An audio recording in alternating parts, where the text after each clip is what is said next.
안녕하세요. 저는 오남매를 키우고 있는 아빠입니다. 요즘 세상에 애가 다섯이라고 하면 다들 눈을 동그랗게 뜨고 놀라기 바쁘죠. 저 역시 제가 오남매를 키우는 아빠로 살 줄은 상상도 못했는데 사람 일이라는 게 한치 앞을 모르니 재미있는 거죠.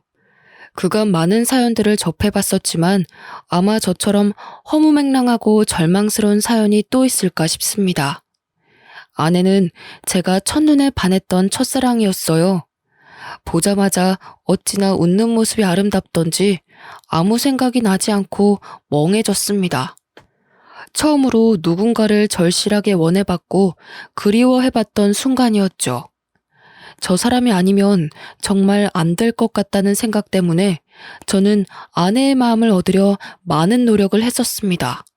그런 제 마음이 아내에게도 닿은 건지 간절한 제 마음을 받아줘 저희는 소중한 연인이 되었어요.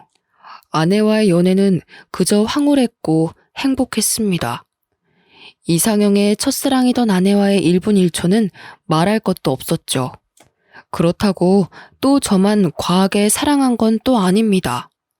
아내 역시 저 못지않게 제게 많은 사랑을 주었고 저희는 남부러울 것 하나 없이 행복한 나날을 보냈어요.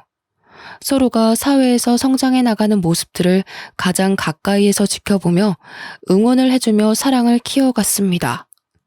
긴 시간을 함께하던 끝에 저희는 결혼을 했고 첫사랑과의 결혼이라는 타이틀에 많은 이들의 부러움을 사게 되었죠.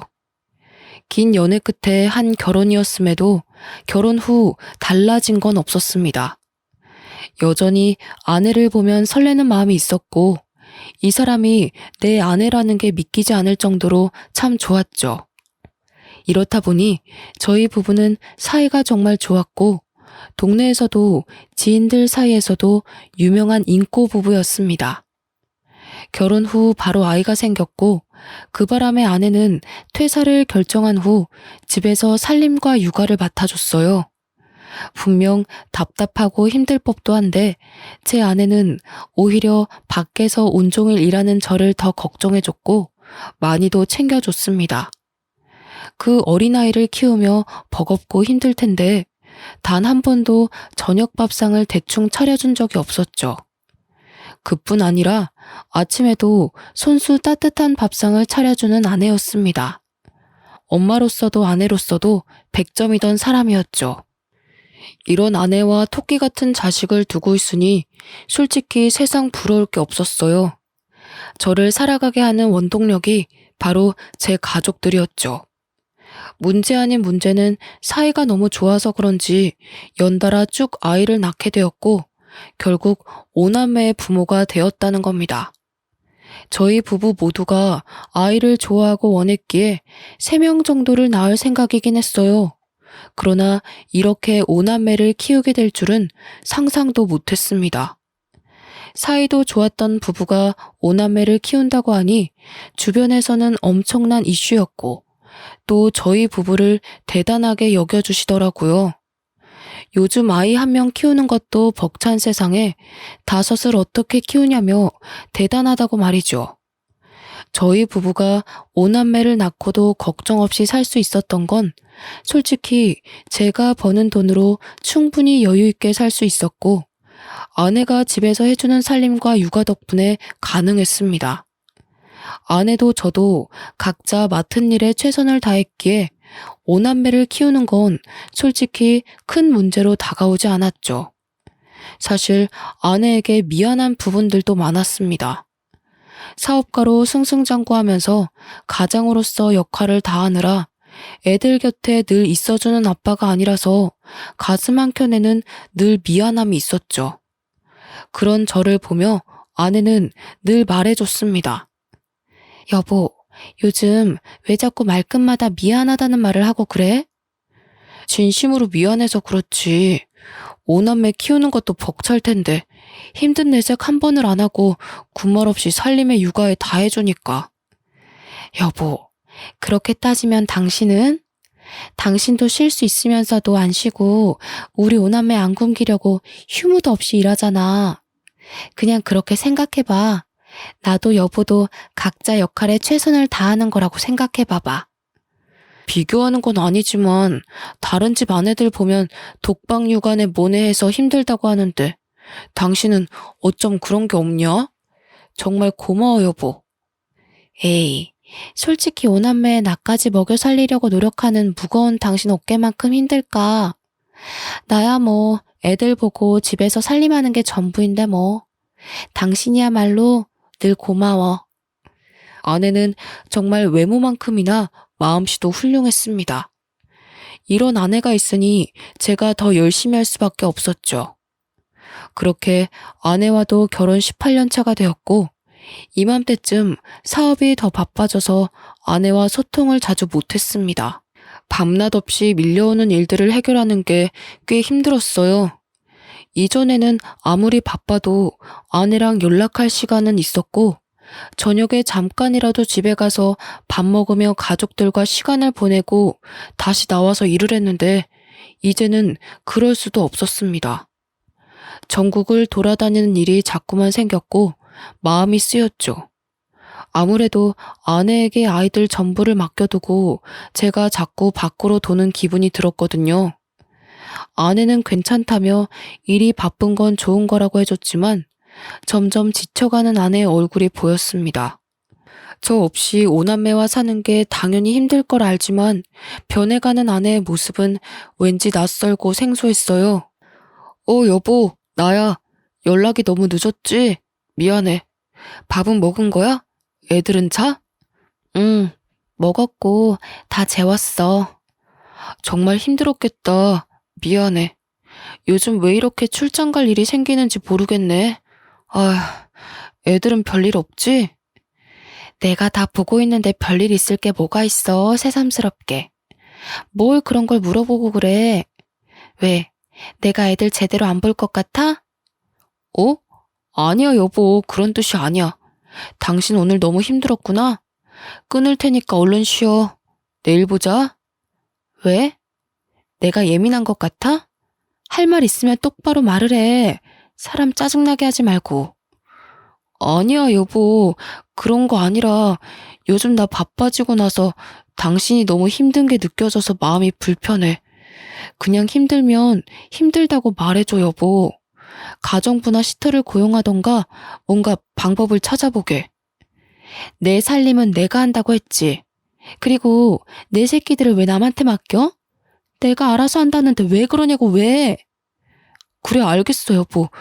오늘은 우선 쉬고 내일 얘기하자. 한 번만 더 그딴 소리 해봐. 가만 안 둘 거야. 아내는 확실히 변했습니다. 아무리 화나는 일이 있어도 절대 소리치는 성격이 아니었는데 이때쯤은 조금만 뜻이 달라져도 막 소리를 지르며 사람을 당황시켰죠. 이런 아내의 달라진 모습이 화가 나는 게 아니라 너무 미안했습니다. 오죽 힘들었으면 18년 만에 처음으로 저런 모습을 보일까 싶었거든요. 이런 아내의 변화는 그저 제 마음을 아프게 할 뿐이었고 어떻게든 가정에 소홀하지 말자는 생각을 했습니다. 그래서 저는 그 바쁜 와중에도 무조건 지방에 갔다 와도 집으로 돌아왔고 집에서 보내는 시간을 많이 만들려고 노력했어요. 아무래도 제가 집에 있으면 오남매가 아내를 귀찮게 하지 않으니 쉴 수 있었죠. 전 아내에게 그런 쉼의 시간을 주고 싶었고 제 마음이 닿은 건지는 모르겠지만 제가 집에 있으면 아내는 늘 안방에 들어가 침대에 누워버렸습니다. 그런 모습에 내심 서운할 때도 있었지만 얼마나 지치면 그럴까 싶어서 아무 말도 하지 않았어요. 18년 차 부부라고 하기에는 저희 부부는 아직도 서로 조심하는 부분들이 많았습니다.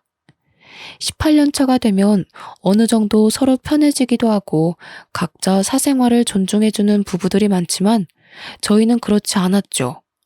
그래서 주위에서 이런 말도 많이 들었습니다. 첫사랑과 결혼하면 18년이 지나도 설레냐는 둥, 여전히 아내가 그렇게 좋냐는 둥 말이죠. 그런데 꼭 첫사랑과 결혼해서 그런 것 같지는 않고 제가 아내를 위하는 마음이 크다 보니 조심스러웠고 그런 제 마음을 아내도 따라줘서 가능했던 것 같습니다. 어떤 문제도 없이 평탄하게 달려온 결혼 생활은 갑작스럽게 금이 가기 시작했어요. 아내가 이상하게 점점 집안일에 소홀해지는 게 느껴졌죠. 처음에는 대수롭지 않게 여겼습니다. 그러나 상황은 정말 심각했어요. 하루는 일을 하고 있는데 애들 학원에서 전화가 온 겁니다. 아, 네. 여보세요? 유니, 미니 아버님 맞으시죠? 네, 맞는데 누구시죠? 아, 네, 아버님. 여기 유니미니 학원인데 어머님이 오늘 픽업을 안 오셔서요. 쌍둥이들 집으로 데려다 주면 되는 걸까요? 네? 애들 엄마가 픽업을 안 갔나요? 우선 제가 20분 내로 애들 데리러 갈 테니 잠시만 부탁드릴게요. 죄송합니다. 오남매를 키우며 단 한 번도 이런 일은 없었습니다. 심지어 아내가 몸져 누워도 아이들 픽업은 꼭 본인이 고집해서 했던 일이죠. 애들이 어느 정도 컸기 때문에 집 앞에 내려줘도 충분히 찾아올 수 있었지만 이건 아내가 강하게 고집하던 부분이라 저 역시 그걸 따라줬었습니다. 그런 아내가 셋째, 넷째 쌍둥이들 픽업을 안 갔다고 하니 놀라웠어요. 저는 급하게 애들 학원으로 가며 아내에게 수차례 전화를 했습니다. 5통째가 되니 그때서야 아내가 전화를 받았죠. 여보, 무슨 일 있는 거야? 지금 어디야? 둥이들 학원에서 전화 왔더라고. 그래서 급하게 내가 픽업 가고 있어, 지금. 아, 그럼 해결됐잖아. 왜 전화를 그렇게까지 해? 당신 의처증 있어? 뭐? 뭐라고 한 거야, 지금? 의처증이라니. 당신이 한 번도 이런 적이 없는데 전화도 안 받으니 놀랄 수밖에 없잖아. 내가 애야? 애도 아닌데 뭘 그렇게 걱정을 하는데. 나한테 집착 좀 하지 마. 숨 막혀 죽겠으니까. 당신 정말 말을 그렇게밖에 못해? 어떻게 그럴 수 있어? 그 짧은 시간 동안 내가 얼마나 걱정했는 줄 알아? 알겠다고. 근데 가고 있다며. 근데 어쩌라고. 뭐? 당신 정말 요즘 왜 그래? 힘든 게 있으면 말을 하라고 했잖아. 당신이 말하면 내가 안 들어주는 것도 아닌데 왜 자꾸 삐딱하게 나오는 거야? 아, 됐어. 그냥 나도 좀 놀고 싶고 쉬고 싶어서 그래. 됐니? 그냥 냅둬. 내가 알아서 할 테니까. 그런 무책임한 소리가 어디 있어. 당신이 놀고 싶고 쉬고 싶으면 애들 케어를 누가 해? 그러니까 내가 애들 시터 고용해서 맡기자고 했는데 그것도 싫다며. 그래놓고 애들 내팽개치고 놀고 싶다는 말이 나와? 더 할 말 없으니 그만 좀 떽떽거려. 짜증나 죽겠네. 이날은 결혼 생활 중 가장 잊을 수 없는 날로 기억되었습니다. 한 번도 못 본 아내의 여러 모습을 봤던 날이었죠. 급한 대로 애들을 픽업해 집으로 간 후 저는 생각이 많아졌습니다. 그제서야 바빠서 제대로 직면하지 못했던 집안 꼴이 보였어요. 늘 아이들 먹거리와 간식거리, 그리고 밑반찬으로 가득 차 있던 냉장고는 텅텅 비다 못해 음료수와 인스턴트로만 가득 차 있더군요. 그뿐 아니라 집안 상태는 엉망이었고 설거지는 가득했습니다. 그걸 하나하나 치우며 가까이에서 보니 집안 상태는 최악이었어요. 여기서 제가 충격을 받은 건 아이들끼리 하는 대화를 듣고였습니다. 첫째와 둘째는 고등학생, 중학생이라서 본인들 의견을 확실하게 말하고 표현할 수 있는 나이였죠. 야, 최솔, 너 어제 엄마랑 이야기해봤어? 아니, 해보려고 했는데 엄마가 집에 안 왔잖아. 오빠, 그냥 내 생각에는 아빠한테 말하는 게 좋을 것 같아. 솔직히 지금 이 상황을 좀 봐봐. 이건 아니잖아. 나도 아빠한테 말하고 싶은데 엄마랑 아빠 대판 싸울까봐 그렇지. 아, 모르겠다. 진짜 엄마 요즘 왜 그럴까? 내가 친구한테 말했는데 자기네 엄마랑 아빠도 이러다가 이혼했대. 엄마가 바람핀 거 걸려서. 야, 최솔, 말 함부로 하지 마. 네 친구네 집이랑 우리 집이랑 같아? 엄마는 그냥 잠깐 방황하시는 거겠지. 엄마가 그럴 사람이냐? 아니, 솔직히 난 이상한 게 한두 가지가 아니야. 오빠는 남자라서 잘 모르겠지만 뭔가 동생들도 다 뭔가 아니야, 됐다. 첫째와 둘째의 대화는 머리를 한 대 얻어맞은 것처럼 충격적으로 다가왔습니다. 순간적으로 애들 방문을 확 열고 들어가 무슨 말이냐고 물어볼까 싶었지만 전 그러지 않았어요. 제 머릿속이 너무 복잡해서 이것들을 정리할 시간이 필요했죠. 생각해보니 아내는 단 한 번도 본인 입장을 내세워 본 적이 없었습니다. 늘 제가 원하는 대로 하려고 했고 아이들이 원하는 대로 살았던 사람이었죠. 그런 사람이 갑자기 이렇게 돌변한 건 단순한 이유는 아니겠다 싶었고 전 생각에 잠겨버렸습니다. 어쩌면 아내가 저에 대한 마음이 식어버려 더는 결혼 생활을 유지하고 싶지 않을 수 있겠다는 극한의 상황까지 가버렸죠. 하지만 멍청하게도 저는 아내에 대한 마음이 변한 게 하나 없었고 아내가 저렇게 된 게 전부 제 탓 같았습니다. 마음이 아프고 머릿속이 혼란스러웠어도 저는 오남매의 아빠이니 일을 해야 했습니다. 복잡한 심경은 잠시 뒤로 하고 다시 일에 집중하며 살았어요. 여전히 아내는 밖으로 돌았고 첫째와 둘째가 막내까지 돌보고 있다는 사실을 알게 되었습니다. 결국 아내의 의견을 듣지 않고 가사 도우미와 베이비시터를 고용해 아이들을 맡겼죠. 아내에게 대체 왜 그러냐고 따져 묻고 싶어도 너무 바빠서 그럴 시간도 없었고 아내랑 마주할 시간도 없었어요. 분명 아내도 베이비시터와 가사 도우미를 고용한 걸 알 텐데 제게 아무 말도 하지 않는 걸 보고 절망했습니다. 이제 정말 걷잡을 수 없을 정도로 아내와 멀어진 기분이 들었죠. 조금만 지나면 제가 숨 쉴 틈이 생기니 그때가 되면 아내에게 대체 왜 그러냐고 물어보려던 참이었어요. 그러던 어느 날 첫째에게 연락 한 통을 받았고 모든 게 무너지는 기분이었습니다. 다급하게 통곡을 하며 전화가 왔고 그 전화 내용은 셋째가 교통사고가 났다는 연락이었죠. 놀란 마음에 엄마는 어디 있는지 물어볼 새도 없이 전 곧장 병원 응급실로 향했습니다. 그렇게 도착해보니 첫째와 둘째가 울며 의식 없는 셋째 곁을 지키고 있었고 병원 관계자들은 저를 보며 보호자가 맞냐고 묻는데 정말 하늘이 무너지는 기분이었어요. 셋째가 사고가 났는데 보호자인 애엄마가 연락 두절이라 애들이 이러지도 저러지도 못했더라고요. 제게도 물론 전화를 했으나 전 회의 중이라 아예 받지도 못했습니다. 그 긴 시간 동안 애들끼리 얼마나 무섭고 불안했을지 또 셋째는 얼마나 아팠을지 생각하면 가슴이 찢어지는 기분이었죠.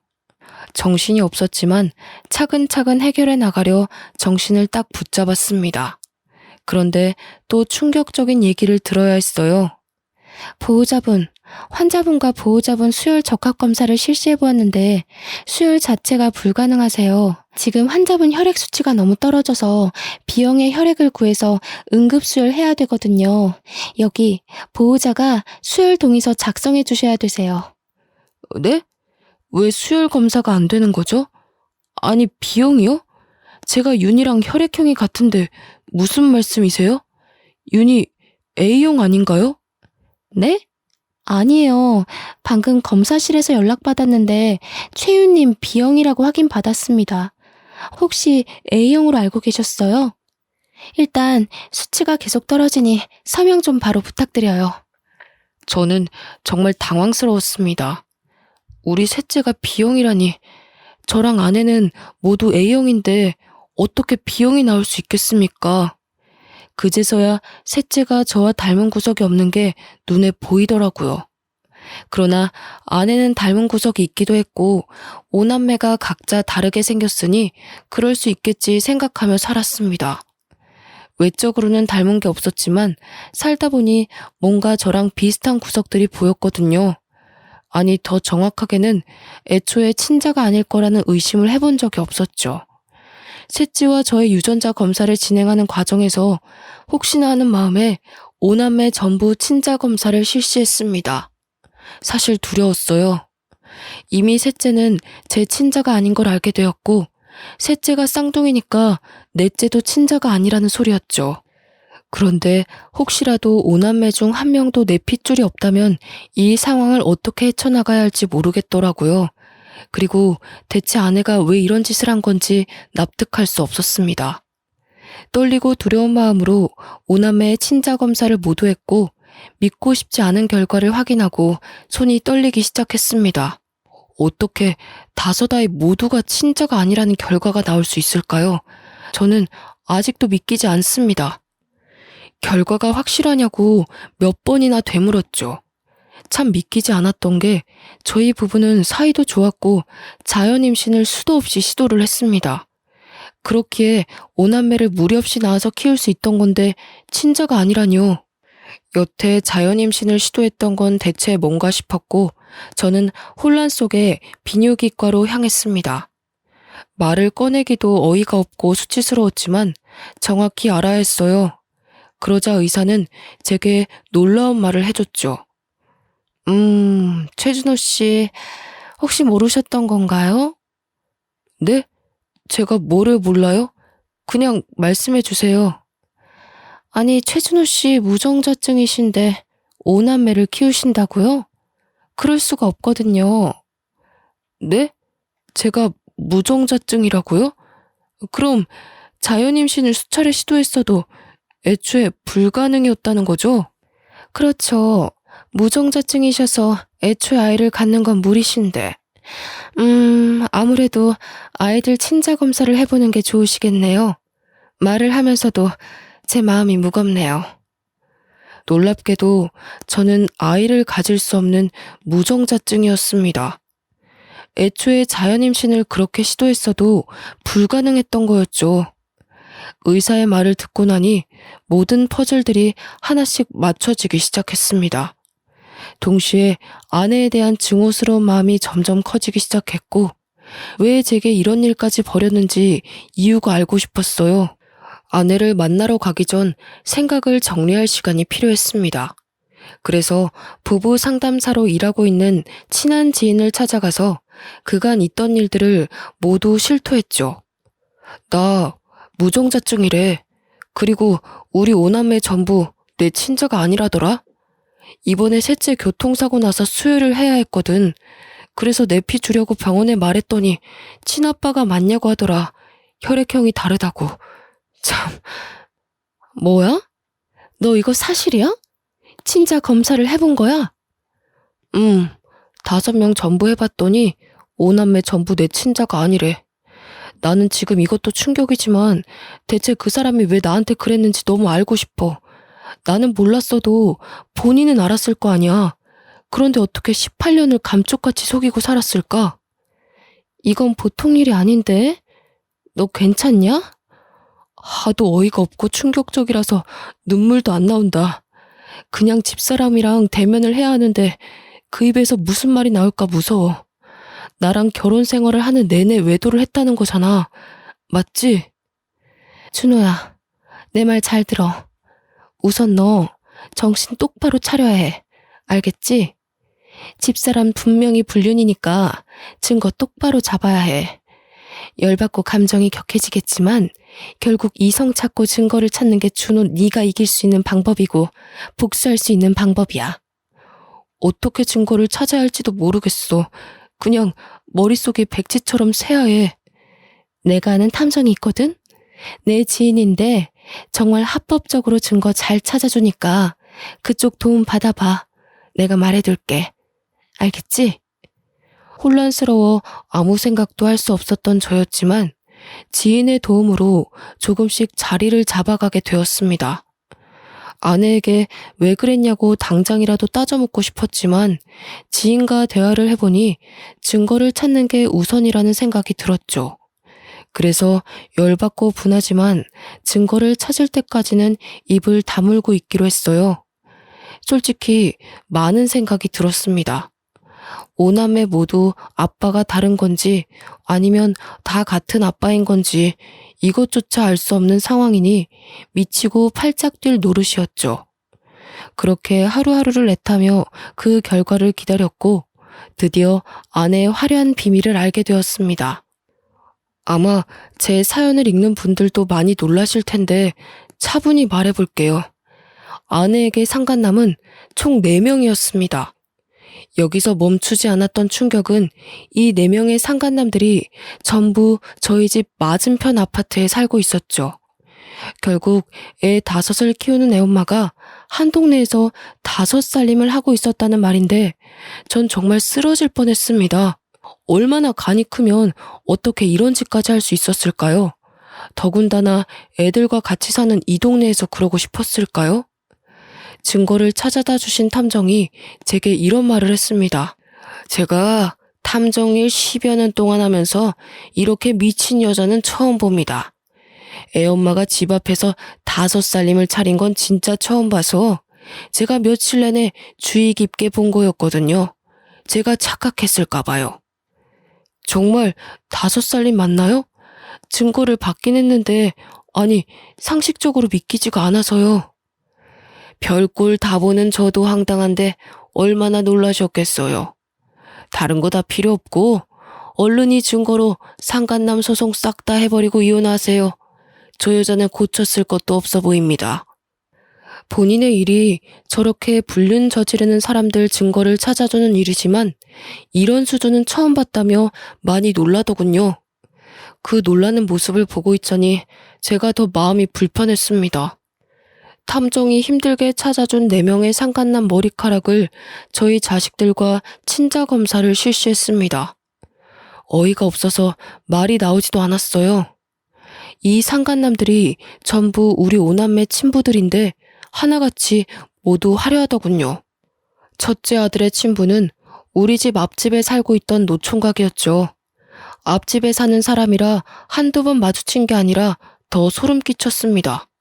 심지어 우리 첫째랑도 마주친 적도 있었고 놀이터에서 노는 저희를 보며 애가 참 잘생겼다고 놀아준 적도 있었어요. 지금 와서 생각해보면 저랑 애만 빼고 둘은 아주 스릴 넘치는 짓거리를 하며 그 더러운 관계를 유지했더라고요. 첫째 친부의 정체를 알고 나자 온몸에 힘이 빠졌지만 아직도 들을 상간남들이 너무 많이 남아서 멍하니 들었습니다. 둘째 딸아이는 우리 집 윗윗집에 살고 있는 60대 유부남이라고 하더군요. 이 집은 제가 또 잘 알아서 눈물이 날 것 같았습니다. 60대 부부가 참 열정이 넘쳤고 자주 마주치게 되어 저희 집에서도 그 집에서도 함께 술자리를 자주 가졌었죠. 제가 형님, 형수님 하며 깍듯하게 대했고 서로 참 잘 지냈는데 어떻게 이런 일이 생길 수 있는 건지 모르겠더라고요. 심지어 아내가 둘째 임신했을 때 그 형님과 형수님이 저 대신 아내를 잘 챙겨주셔서 비싼 선물도 자주 해드렸었습니다. 그런데 지금 와서 보니 형님은 지혜를 임신한 아내를 챙겼던 거였지요.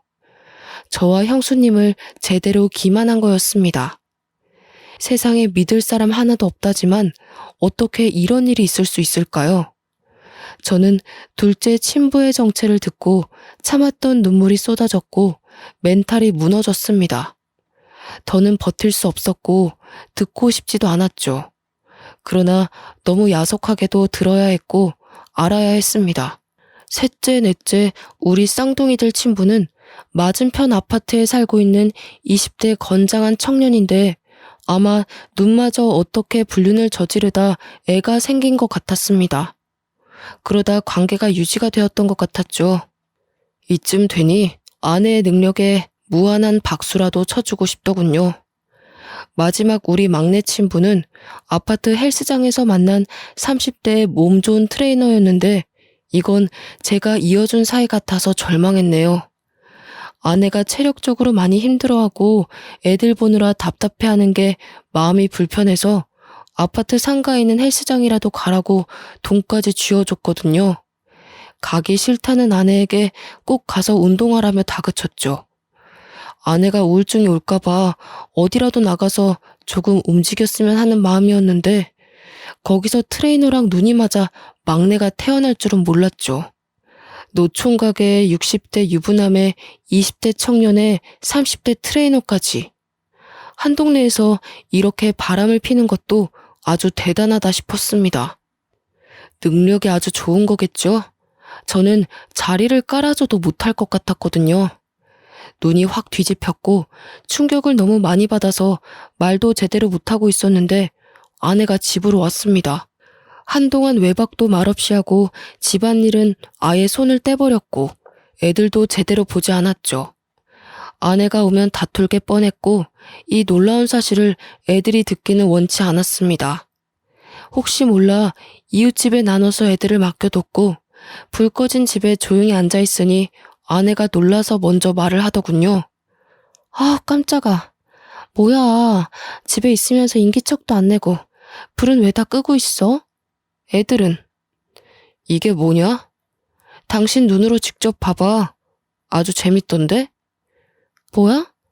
당신 나 미행이라도 한 거야? 어떻게 이 사진들이 다... 내가 시간이 남아 돌아? 이딴 더러운 짓 하는 아내 미행이나 하고 다니게? 너 정말 화려하더라. 너무 더러워서 말도 못 꺼내겠다. 노총각의 60대 유부남에 20대 남자의 30대 트레이너까지.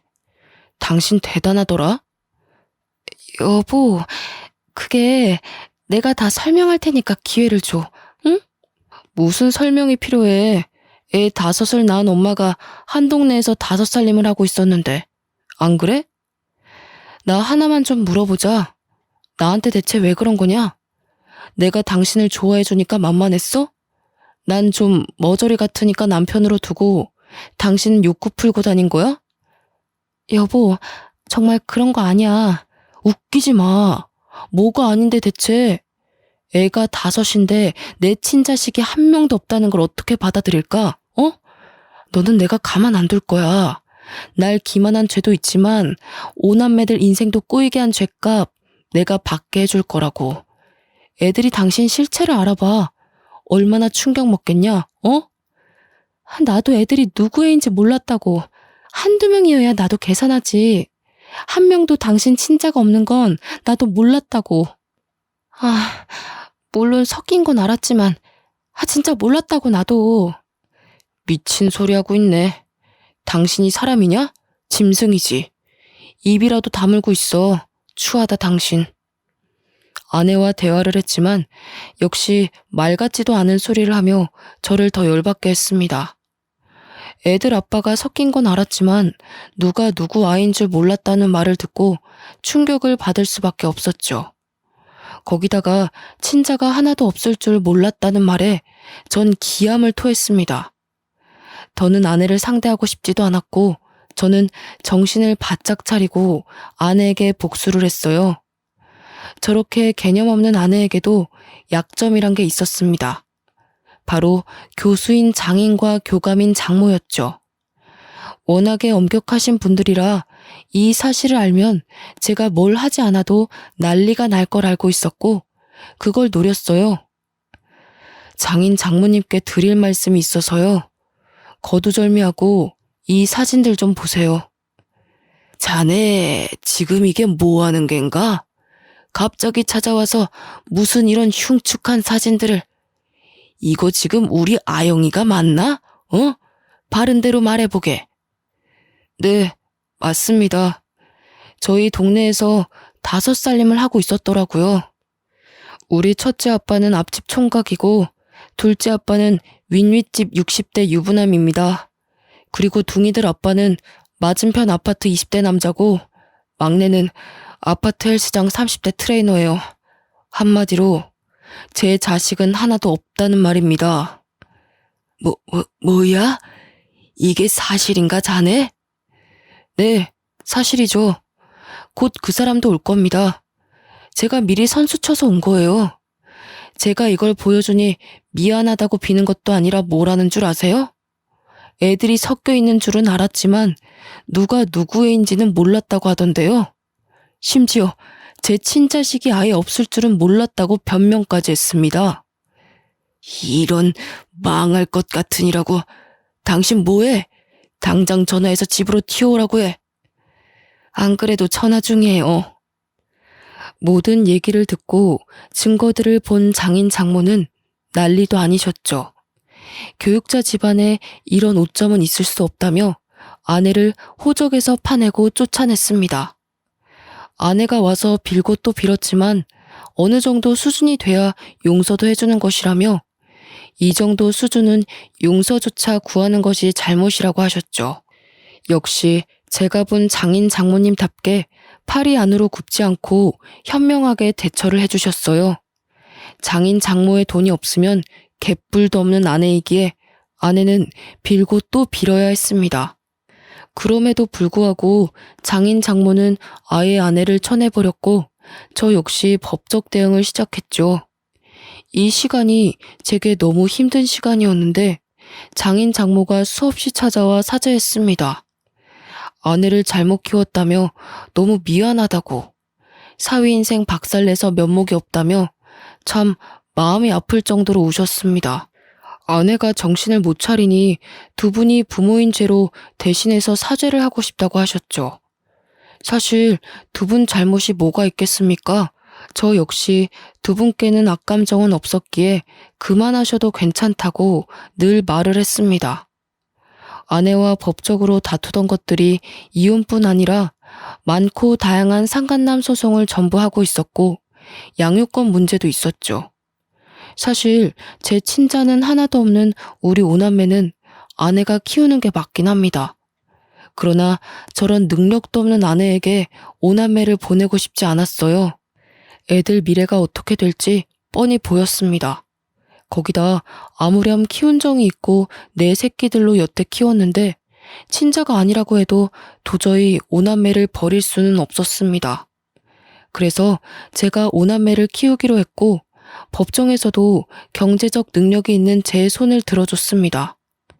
여기서 오남매의 의견도 물어봤는데 어느 정도 사실을 알게 된 오남매 모두가 저와 함께 살고 싶다고 의견을 냈죠. 긴 싸움 끝에 아내에겐 위자료를 받고 이혼을 끝냈고 상간남 소송도 전부 승소해 위자료를 아주 두둑하게 챙겼습니다.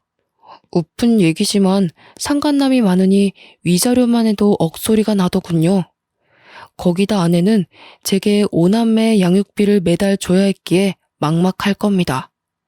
경력 단절에 능력 부족인 아내가 무슨 일을 할 수 있을까요? 큰 사건을 겪었고 슬픈 진실을 알게 되었던 저와 오남매는 오히려 이전보다 더 돈독해졌습니다. 누구 자식들인지 충격이 컸을 텐데 더 씩씩하게 지내줘서 참 고마운 거 있죠? 아내와 살았던 기억을 전부 잊어내고 싶었고 5살님이나 차린 그 동네에서 오남매와 살기 싫었기에 저희는 기회 삼아 더 좋은 집으로 이사를 했어요. 이사 후 이모님들 도움을 받아서 살림과 아이들 양육을 하고 있지만 또 큰애들이 동생들을 잘 돌봐주기도 해서 저는 걱정 없이 돈을 벌고 있습니다. 그리고 끝까지 사죄하시던 장인 장모님이 아내는 버렸지만 오남매와 저를 놓지는 못하셨어요. 제가 일이 바쁜 것도 알고 오남매를 엄마 없이 키우려면 얼마나 신경을 많이 써야 하는지 아셨기에 따뜻한 손길을 내밀어 주셨습니다. 간혹 이모님들이 사정이 있거나 하면 두 분이 오셔서 오남매를 봐주시기도 하고 오남매 각자에게 통장도 지어주시고 노력을 많이 하고 계세요. 처음에는 아예 연을 끊어버리고 싶었으나 두 분에게는 애틋한 손주들이라 그럴 권리는 없다고 판단해서 아내와 절대 접촉하지 않는 조건으로 허락을 했습니다. 이렇게 오남매와 새로운 터에 자리를 잡고 다시 여유가 생기니 문득 전처가 어떻게 지내는지 궁금하더군요. 그런데 아내의 소식을 윗윗집에 살던 형수님께 들었습니다. 제가 상간남 소송을 하면서 유부남이었던 둘째 친분에도 풍비박산이 났거든요. 형수님과 함께 서로 울면서 참 고통을 겪어냈었는데 1년이 지나고 전화 한 통이 왔었죠. 잘 지내고 있지? 애들도 괜찮고? 너도 괜찮은 거지? 네, 저희는 이제 안정을 되찾았어요. 그나저나 형수님은 괜찮으세요? 나는 거기 싹 정리하고 이혼하고 위자료 두둑하게 챙겨서 공기 좋은 곳에서 조용히 살고 있어. 다음에 애들 데리고 놀러와. 쉬고 싶을 때. 잘하셨어요. 너무 충격받으셨을 텐데 형수님도 마음 놓고 편하게 사세요. 다음에 꼭 놀러 갈 테니까 그때까지 건강하셔야 해요. 참, 애들 엄마 소식 들었거든. 여기 살림 차린 상간남들 전부 버렸다고 하더라. 상간남 소송하면서 직장에 소문나서 잘린 사람도 있었고 우리처럼 이혼한 집도 있고 뭐 그래서 그런지 하나같이 다 버렸다고 하더라고. 아, 그래요? 그거 참 잘 됐네요. 쌤통이네요.